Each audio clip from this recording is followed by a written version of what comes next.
Okay.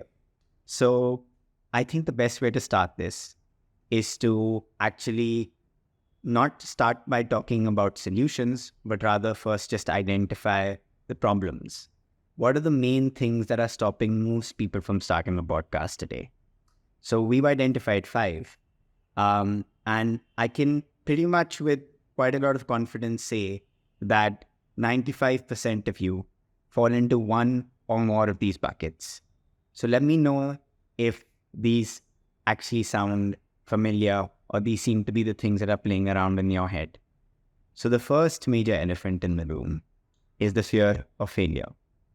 A lot of people that want to start podcasts tend to have not just a fear of failure of will my podcast succeed? What will my friends think of me?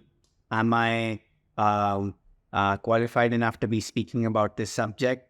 But there's also a large sense of embarrassment that comes associated with it. How will I sound? I don't actually like my voice. Will I be the laughing stock of folks around me because I've tried this little endeavor of mine? And people on the other side will be sitting, and I think I'm speaking about something that may have a lot of value and weightage, but maybe that's not the case for the other people on the other side of this.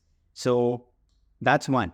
And ironically enough, it's a problem statement that we hear time and time and time again, even from people that are incredibly well versed with a particular subject or incredibly qualified to speak about a subject more than most others are. And if they actually started a podcast, everybody would listen to it.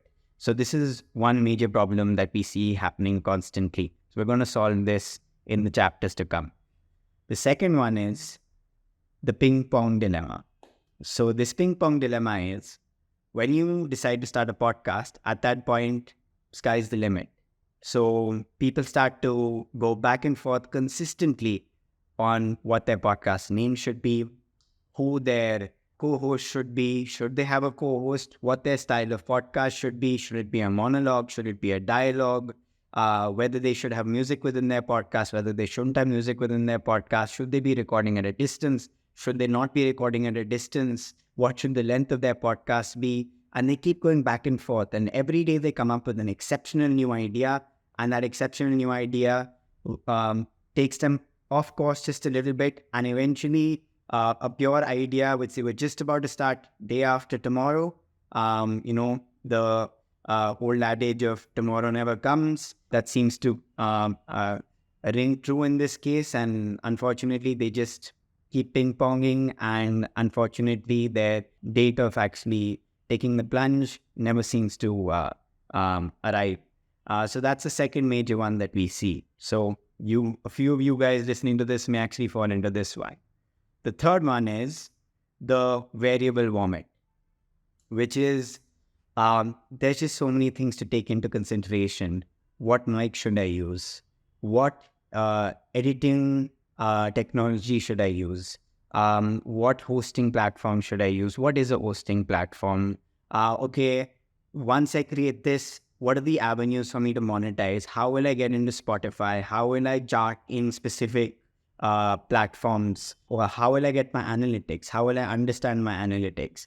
And all of these things essentially accumulate themselves into being very overwhelming for a creator that's just about to start. So that's why we've coined this term of variable vomit. It's just too many things too soon, and it just feels like a relationship that's moving too fast. The fourth one, the overwhelming time trap.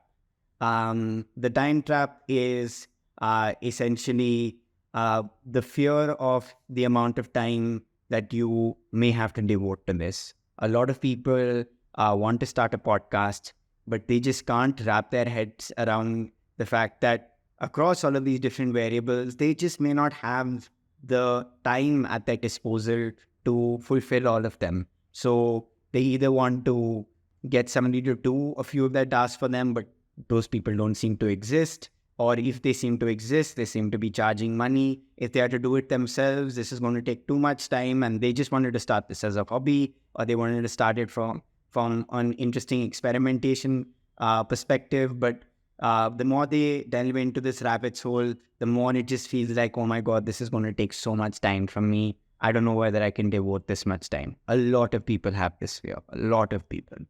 And then there's the final one, which is the opportunity cost of mediums. You have so many different creators that are essentially sitting on the cusp of wanting to start a new project. But the thought that starts to come into their minds is, should I start an audio podcast?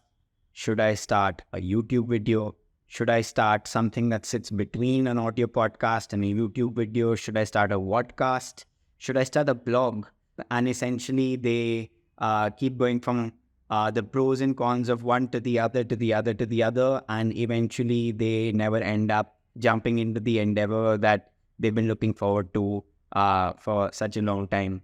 So the reason why I wanted to actually highlight these is because I can guarantee that most of you actually fall into one or two of these 5 buckets. I promised you in the start that you weren't alone. The reason why we know this is because we've spoken to thousands of creators and they all believe that they're on a crusade alone.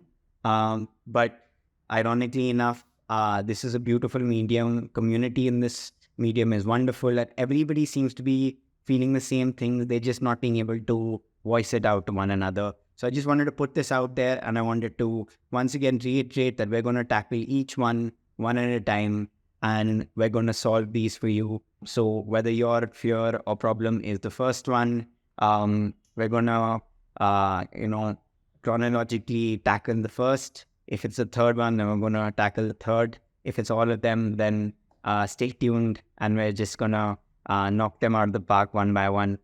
So look forward to seeing you in the next one, guys.